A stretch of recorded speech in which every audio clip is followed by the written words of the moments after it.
திருப்பத்தூர் மாவட்டத்தில் சொத்து பிரச்சனையில் தனது தந்தையை கொலை செய்த நபரை நண்பர்களுடன் சேர்ந்து மகன் கொலை செய்தது பரபரப்பை ஏற்படுத்தியது.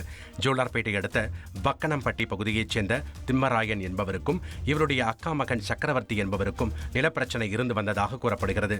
இதனால் சக்கரவர்த்தி திம்மராயனை கடந்த பிப்ரவரி மாதம் வெட்டி கொலை செய்துவிட்டு சிறை சென்றார். இந்நிலையில் ஜாமீனில் வெளியே வந்த சக்கரவர்த்தி குடும்பத்தோடு பொன்னேரி பகுதியில் உள்ள கோவிலுக்கு சென்ற போது 5 பேர் வெட்டி கொலை செய்தனர். விசாரணையில் சக்கரவர்த்தியை கொலை செய்தது திம்மராயனின் மகன் பாரத்தும் அவருடைய நண்பர்களும் என தெரிய வந்தது. இதனையடுத்து 5 பேரையும் போலீசார் கைது செய்தனர். கோவை பெரியநாயக்கன் பாளையம் அருகே கட்டிட தொழிலாளி தலையில் கல்லை போட்டு கொலை செய்த சம்பவம் பரபரப்பை ஏற்படுத்தியுள்ளது. கோவை பெரிய மத்தம் பாளையம் ஸ்ரீகாதன் பகுதியில் கணேசமூர்த்தி என்பவர் புதிதாக வீடு கட்டி வருகிறார். இங்கு பணியாற்றி வந்த 5 கட்டிட தொழிலாளிகளில் ஒருவர் மட்டும் 3 நாட்களாக காணவில்லை என கூறப்படுகிறது. இந்நிலையில் அருகிலுள்ள அம்பேத்கர் நகர் பகுதியில் காணாமல் போன தொழிலாளி தலையில் கல்லை போட்டு கொலை செய்யப்பட்ட நிலையில் மீட்கப்பட்டார். இதையடுத்து சம்பவ இடத்திற்கு வந்த போலீசார் வழக்கு பதிவு செய்து கொலைக்கான காரணம் குறித்து விசாரணை மேற்கொண்டு வருகின்றனர்.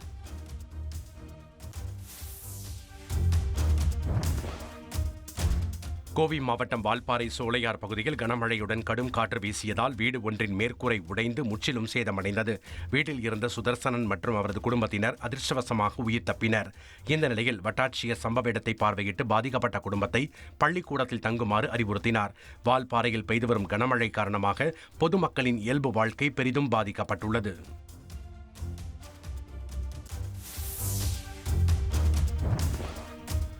பொள்ளாச்சியில் தனியார் மனநல காப்பகத்தில் இளைஞர் அடித்துக் கொல்லப்பட்டு தோட்டத்தில் புதைக்கப்பட்ட வழக்கில் தலைமறைவாக உள்ள 5 பேருக்கு போலீசார் லுக் அவுட் நோட்டீஸ் வழங்கியுள்ளனர். பொள்ளாச்சியில் தனியார் காப்பகத்தில் வருண்காந்த் என்ற இளைஞர் அடித்துக் கொல்லப்பட்டு மனநல ஆலோசகர் கவிதா என்பவரால் தோட்டத்தில் புதைக்கப்பட்டது. இந்த வழக்கில் இதுவரை 6 பேர் கைது செய்யப்பட்டுள்ள நிலையில் தலைமறைவாக உள்ள மனநல ஆலோசகர் கவிதா, அவரது கணவர், 2 மகள்கள் உட்பட 5 பேர் வெளிநாடுகளுக்கு தப்பிச் செல்லாமல் இருக்க போலீசார் விமான நிலையங்களுக்கு லுக் அவுட் நோட்டீஸ் வழங்கியுள்ளனர்.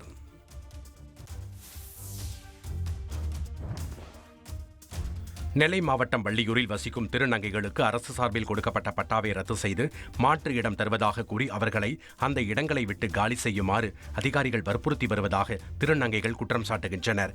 மனித கழிவுகளை கொட்டும் இடத்தில் இடம் தருவதாக அதிகாரிகள் கூறுவதாகவும் இருக்கும் இடத்தை காலி செய்யுமாறு மிரட்டல் விடுப்பதாகவும் மாவட்ட ஆட்சியர் அலுவலகத்தில் திருநங்கைகள் புகார் தெரிவித்தனர்.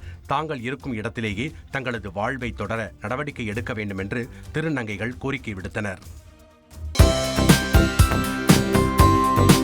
தந்தி டிவியை உங்கள் கேபிள் டிவி ஆபரேட்டரிடம் இலவசமாக கேட்டு பெறுங்கள்.